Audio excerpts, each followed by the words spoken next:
A-t-on le droit de partir en vacances lorsqu'on est en arrêt maladie? Et est-ce qu'on perd beaucoup d'argent lorsqu'on est arrêté?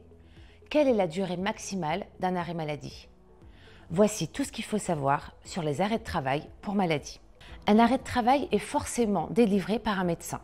C'est lui qui définit la durée en fonction de l'état de santé du salarié, mais aussi de sa situation personnelle et de son cadre professionnel.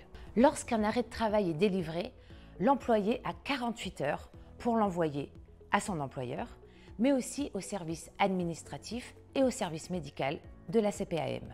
La personne arrêtée perçoit alors des indemnités journalières qui doivent compenser son salaire.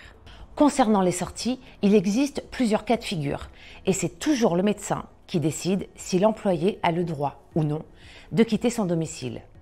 Il y a 3 possibilités. Son état de santé ne lui permet pas du tout de quitter son domicile. Certains horaires peuvent être aménagés ou alors il peut sortir en toute liberté. Vous pouvez alors partir en vacances. La CPAM peut tout à fait contrôler si ces restrictions sont respectées. Si ce n'est pas le cas, les indemnités journalières peuvent être réduites, voire supprimées. Il faut savoir qu'un arrêt maladie ne peut pas excéder 3 ans. Si au bout de 3 ans, l'état de santé du salarié ne s'est pas amélioré, il y a plusieurs cas de figure possibles.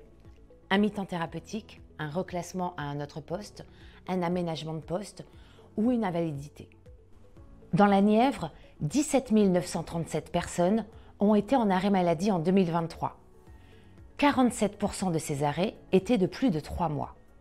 Et un peu plus de 29 millions d'euros ont été versés en indemnités journalières.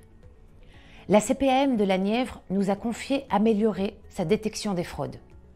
Depuis le début de l'année 2024, 100 000 euros d'indemnités journalières frauduleuses ont déjà été repérés.